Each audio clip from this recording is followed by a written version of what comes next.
This is the Detroit Sports Podcast Network. So what does Michigan's 3-0 start portend for the rest of the season?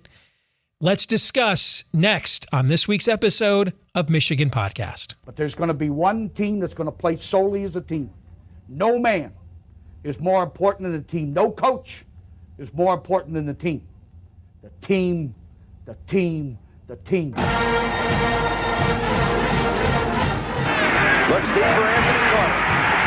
Waits for it. Gets caught. This is no time for that. In the pocket and a sack. Tim Jamison. Brady gets terrific. Throws it. Get it. Touchdown. Knight again. Schultz just before Brazil got him. And a leaping interception by Woodson. Harbaugh back to throw over the middle. Caught by Collier at the 5 on his feet. Touchdown, Michigan. On its way. It's good. He's 5'7", 179 pounds, a junior at Michigan. But Jamie Morris packs a wall of him, and he delivers for Bo Schembechler. And here's your first play. Pressure coming. Sack. It is Glenn Steele, number 81, who fought his way through the traffic. Option. And Robinson calls his own number, and he's going to score. Oh, an easy touchdown for Robinson and Michigan.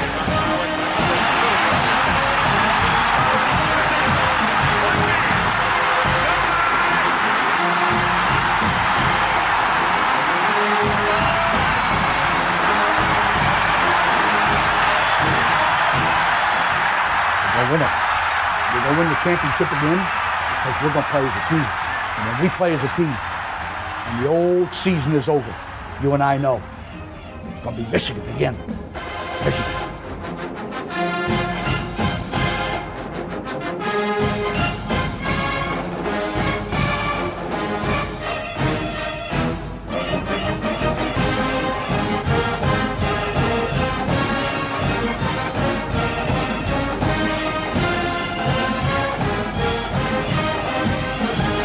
Go Blue, I'm Steve Deace. Welcome to this week's episode of Michigan Podcast. So the Wolverines have started off 3-0 and in impressive fashion, albeit not necessarily against the most daunting of competition. According to the Sagarin ratings, Michigan's average opponent so far is 57th in the country. That puts the Wolverines about the 4th or 5th toughest early season schedule so far in the Big Ten. So what does it mean, though, about what may be on the horizon here for the rest of the season? Are there trends we could look at? There's a couple things. One is you can look at Michigan's style of play. It isn't fluky. It's physical. It's a style of play, maybe not 300 yards rushing a game, okay? But it's a style of play that is on some level opponent notwithstanding, meaning that if you can dominate the line of scrimmage like this, you can at least be effective at the line of scrimmage against just about anybody you would face, right? I mean, if you're getting 300 yards rushing 3 weeks in a row in college football, and you're not a triple option attack or the 85 Oklahoma Wishbone Sooners with Jamel Holloway, all right, chances are you're going to run the ball fairly effectively against virtually anybody on your schedule. Again, might not be 300 yards, but you're not going to have probably too many Saturdays where you're just completely stoned at the line of scrimmage either. But how much of this can we glean given Michigan's schedule? Well, I thought it would be fascinating to take a look at what we know about the opponents Michigan has already faced and will face the rest of the year, and look at some data and nuggets that could foretell what kind of team and what kind of season Michigan football is poised to ultimately have, the injury bug notwithstanding. Let's start with that season opener against Western Michigan. It scored its third most points ever in the history of the program, 44, against a power conference opponent in winning at Pittsburgh on Saturday. And, a lot of times when a team like from the MAC beats a Power 5, like what happened with Northern Illinois and Georgia Tech, and we'll get to that here in a minute. That's a game where Georgia Tech turned the ball over a bunch of times, kind of an ugly game. In this case, I mean, Western Michigan went in there. Pittsburgh's Kerry Pickett had a phenomenal game, a 6-touchdown game. They went in there and matched them playmaker for playmaker and beat them in a high-scoring game. So that's not typically what it looks like when a MAC team pulls an upset like that against a Power 5. So Western Michigan, its third most points ever against a power conference conference opponent. All right, let's look at Washington. So everybody, and myself included, thought Michigan should at least pass more. Some of you wanted Michigan to pass, even if it meant, that it could put the game in the balance because you wanted to see Michigan prove that it could move the ball on that side of the football. Well, they went up against Arkansas State, who decided, hey, we're a passing program. Let's chuck it up 50 times. They got beat 52-3. Washington put up 52 points on them and 600 yards. So Washington, by the way, 23rd in the Sagarin ratings right now. Miami of Florida, Michigan State's big win, 71st. So there you go. Georgia Tech had the ball at the goal line with a chance to tie Clemson in the final minutes in Death Valley on Saturday. That is the same Georgia Tech that lost at home to the Northern Illinois team we just beat 63-10. Then you take a look at what's coming down the pike, starting with Rutgers this week. Prior to facing FCS Delaware, now I don't count FCS stats in any of my analytics of FBS programs. It's like those games aren't even played. Prior to the game against FCS Delaware on Saturday, Rutgers was 118th in the nation in total offense, despite opening the season against two teams currently ranked 97th and 127th in the Sagarin rating. So I give Rutgers, and particularly Greg Schiano, a lot of credit for making the team competent, but a lot of that is just playing harder on defense and special teams. Rutgers still is fairly anemic in the playmaker department. Michigan has one win so far this century against Wisconsin. That was an ugly game back in 2001. However, the Wolverines are going to be facing the Badgers the week after they play what promises to be a slobber knocker this Saturday against Notre Dame. Keep it going here. Looking at the schedule, Michigan has only played at Nebraska one other time since 1911, which was a loss in 2012. However, the Cornhuskers are now just 14-22 under Scott Frost. That's a .389 win percentage. Is that bad? Put it this way, last week's loss to Oklahoma was the best win of the Frost era, and it's year 4. Next, Northwestern, by any statistical profile, is the worst overall team in the Big Ten. Moving on. Michigan State looks to be dramatically improved and underrated from preseason expectations. However, it is a major revenge game for the Wolverines, and for whatever reason, even though he has struggled on the road, Jim Harbaugh is 2-0 so far in East Lansing. Last season, when you look at Indiana, statistically, it had some of the best turnover luck and points off turnovers in the country, which led to its best season since the 1967 Rose Bowl team. This year now, we're seeing some regression to the mean. Indiana has lost twice already, albeit to top 10 teams. And again, also, this is another revenge game for the Wolverines this year. Auburn outrushed Penn State. In fact, I think that's the final home game of the year for Michigan this year is Indiana, by the way. Auburn outrushed Penn State 182-94 in the whiteout. And despite having a quarterback with a history of road struggles and who was under 200 yards passing in the game, Auburn had the ball twice late, deep in Nittany Lions territory with a chance to tie it. And then you keep looking at the schedule and you look at Maryland. Under Jim Harbaugh, Maryland has been outscored by Michigan, 202-41. So here's what this means, in my view. There isn't a game, really. I'm not predicting Michigan to finish 11-0 with its 11-game schedule. I'm not saying that'll be the case. I'm simply saying with the way that we're playing right now and the analytical profile we're building, and you see this in places like Sagarin and ESPN FPI that have Michigan as a top 10 team at the moment, I don't think there's an unwinnable game on the schedule. And what happens from here now is more about who we really are than the opposition we face. And I don't think we could have said that at the start of the season. We had the two prime directives of this season were to reestablish a culture of playing hard every snap, playing for Michigan, playing for each other.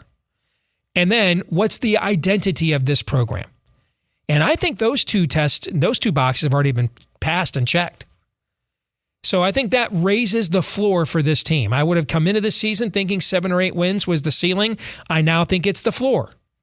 Now, how much higher the ceiling is than that, that'll now be determined by how Michigan continues to develop from a skill set standpoint. and a schematic standpoint. But culturally, I think you have to acknowledge that a lot of the things we were worried about have at least on some level been addressed. Now, we'll see what happens when they put on the white unis here in a couple of weeks and get punched in the mouth in Madison, Wisconsin for the first time, and see if they will, like we've seen them do in the last couple of trips there, or if we see them punch back. But for now, I think you have to be pleased with the trajectory. And when you look at our 11-game schedule here, and what that leaves us with 8 games left in the season, I don't see an unwinnable game. Doesn't mean I think we'll win them all, but I just don't think there's one right now that you're thinking, yeah, I'll be raking my leaves that Saturday instead. This portion of the program is brought to you by BetQL. If you want to get an advantage over your sportsbook, you need to download BetQL. It's the only app you're going to need to make smart bets in their best bets computer. It scans over 350,000 unique bets per year to give you a best bet recommendation for every game across all major sports. Their models cover everything from spreads to over-unders and even player props. And if you're like me and you want to know what the sharps do, who do this for a living, you want to know where they're putting their money, they've got sharp data to tell you that, as well as the latest in line movements, injury news, and more. So head to the App Store or the Google Play Store now to download BetQL. You can also head to try.betql.co/MP. That's try.betql.co/MP to get started now, but it's just a lot easier to download the BetQL app like I have. And then once you're there, enter the discount code MP at payment checkout for 25% off any of their subscription offerings. Again, 25% off with the discount code MP at payment checkout at any of their subscription offerings with the promo code MP at payment checkout with BetQL. We'll come back here in a moment, be joined by our good friend Mark Rogers. We'll get his view from perhaps the one and only reasonable Bucknut next.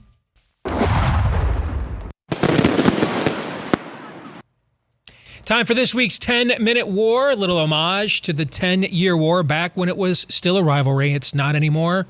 But that won't stop us from talking to the one and only, perhaps, reasonable Ohio State Bucknut himself, Mark Rogers, who has a fantastic Voice of College Football channel all on his own, covering every team and every angle imaginable from this great sport. You can find it right here on YouTube alongside our channel as well. Mark, good to have you back, brother. How are you? I'm doing great, Steve. Enjoying the college football. It's great to see you. And a little bit of me believes that you're stating that about it no longer being a rivalry, thinking with a smirk in the back of your mind that it may soon be one again. No. All right, let's get to your thoughts, Mark, on what you've seen from Michigan so far and what you think it may or may not portend for the rest of the season. I laid out my thoughts here at the start of the program. Now it's your turn. I think you can have a run-first identity in this day and age of college football, but you have to have the ability to throw the football. So I think they've shown that to a certain extent, and so I think that's healthy where maybe they kind of lost their way to a certain extent. Jim Harbaugh is comfortable and loves fullbacks and tight ends, and he loves to run the football, smash mouth football. And I think there's a place for that still in college football, and they are executing that. And when they go to the air game, which was, I think, only 17 of 65 plays against Northern Illinois, they're taking pretty deep shots. And I think it's been pretty effective. And I think that they can capitalize on that identity in the Big Ten.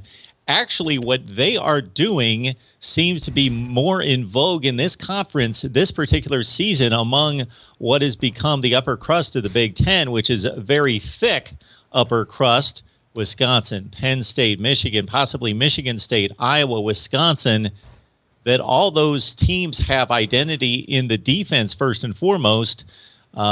And Michigan's back to playing Michigan defense on that side of the football, where Ohio State's kind of the outlier in trying to contend this season as a pass-happy offensive machine that can't play defense.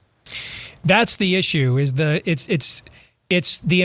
defensive side of the ball on top of the style that Ohio State wants to play. I think these are some things Ryan Day has never really faced before as a head coach. On top of it, I understand there's a crazy story where one of the Ohio State websites may have apparently been paying a player to give them inside news, and then that guy got kicked off the team or benched or something. What's gone on with the defensive coordinator position?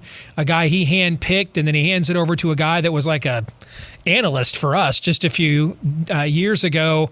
And then in his very first game gives up 500 some odd yards to a Tulsa team that even last year when they were good was not a good offense. That team was driven by defense.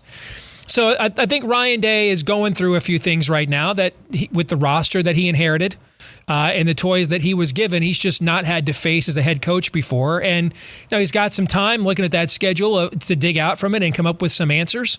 But they're figuring some things out right now as we speak. So let's do this, Mark. With most of the non-conference, obviously you had Notre Dame, Wisconsin this weekend. Iowa, Colorado State are going to play a game of, which coach can punt at the opponent's 38-yard line the most. With that notwithstanding, we're really kind of heading into conference play now. Let's play a game of fake news or not. I'll just give you a Big Ten team, all right? And you tell me when it comes to what the current perception of them is either a Big Ten contender, a team that can make a bowl game, or a playoff contender, if you think they're fake news or not. You think that they're, maybe the rep is deserved based on what you're seeing. You ready to go? Here we go. All right, let's do this rapid fire. Let's start with right here, Michigan. What do you think? Fake news or not? Not. I believe if the standard is and the expectation is to contend for a Big Ten championship, not necessarily win it. I'm not guaranteeing a winning Big Ten championship. Good. Team, we don't win championships around here anymore, so it's good you're not guaranteeing that. Go ahead. Yeah, I'm not going to do that. Not with the Scarlet and Gray still around. And despite all the calls that I took over the weekend, yes, they still have 4 and 5 stars and will fix it to some degree. That Michigan will be a roughly 9-3 ball club that will be in contention for a Big Ten Eastern Division championship with a couple weeks left in the season. Yes. Okay. Ohio State then. Ohio State's Ohio State. And I understand it has been crazy listening to the backlash that I've heard on my show and my channels that where Ryan Day, 10 days ago, Ryan Day was a better coach than Urban Meyer. In the eyes of most Ohio State fans, Ryan Day was never going to lose a Big Ten game, would never lose a regular season game. How could he possibly lose a regular season game? His team is 2 touchdowns better than everybody on the schedule. That went away with Urban Meyer.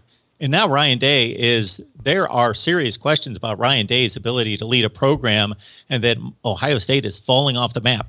Like there are droves of alarmists out there about Ohio State football. Now, what is going to happen the rest of this season? I don't necessarily know. I do know that Ohio State still has the talent and has a decided talent advantage over everybody in the Big Ten to win the conference, or sometimes it just doesn't come together for every team and they could finish 9-3. But my money would be on Ohio State winning the Big Ten still. Michigan State. Michigan State's a really good, scrappy football team with an outstanding running back in Kenneth Walker, who really lit up Miami after 2 weeks ago, Northwestern. And I think Michigan State's going to there's a collection of teams in the Big Ten beyond the Iowas, Wisconsins, Penn States that are going to play spoiler in November. And Michigan State's going to be one of those teams, like maybe a Minnesota and Maryland, that you do not want to face in November. Iowa is a legitimate contender. Okay. I think some of the offensive ineptitude is based on scoreboard and calling plays based on situation and based on playing complementary football to that defense. Now, can they keep up the scoring pace on that defense? Of course not. But they have historically been a turnover defense that is they have a top 5 to 10 defense in the country, and the offense will improve and get better when they are called upon. Iowa's going to be in it until the end. ESPN's FPI projecting Iowa now to go 12-0, by the way. Wisconsin, fake news or not? Wisconsin is the better version most years of Iowa. This year, we'll see if they are. They, of course, shot themselves in the foot repeatedly against Penn State. They were the better team in the first half. Penn State hung around and made the plays in the second half. Graham Mertz is, of course, like most quarterbacks on teams that are on the border of contention, the key to this whole thing, because I believe in the Wisconsin product. From what I saw against Penn State on the defensive side of the ball, this could be a vintage Wisconsin defense that, even though it was Eastern Michigan, had only given up 1 first down until the final drive of the game. If they can get capable quarterback play out of Graham Mertz, then Wisconsin, Iowa, that will be the showdown for the Big Ten West. All right, two more. You mentioned Penn State. I'll ask you about them next. Fake news or not? Penn State is the closest competitor to Ohio State. I think that what we've seen over the first 3 weeks of the season, even against a Ball State team that's rather legit in game number 2, that Penn State is in it for the long haul. Sean Clifford's not a great quarterback, but I think he's made the necessary adjustments to become a very capable quarterback within that offense. Playmakers on the outside led by Jahan Dotson, capable tight end, and that Penn State defense might turn out to be the best in the conference. And this defense, or this conference, can play defense. Finally, Rutgers. I have all due respect for Greg Schiano. I think what he's done at Rutgers is remarkable to make them competent. He has squeezed out 3 wins. They will run into a bit of a buzzsaw against Michigan. I think it's going to be a competitive game for a half, but the line at 19 is fair. Rutgers is going to maybe get one surprise win, but they're a 3-6 Big Ten record team. That would be 6 wins in a bowl game. They'll take that. Absolutely. Absolutely. I mean, they were primordial lose, 2 or 3 years ago. So they'll take a bowl game. 21 consecutive defeats in the Big Ten. Yeah, most they will of them take it for sure. 40 and 50 points. Final thing.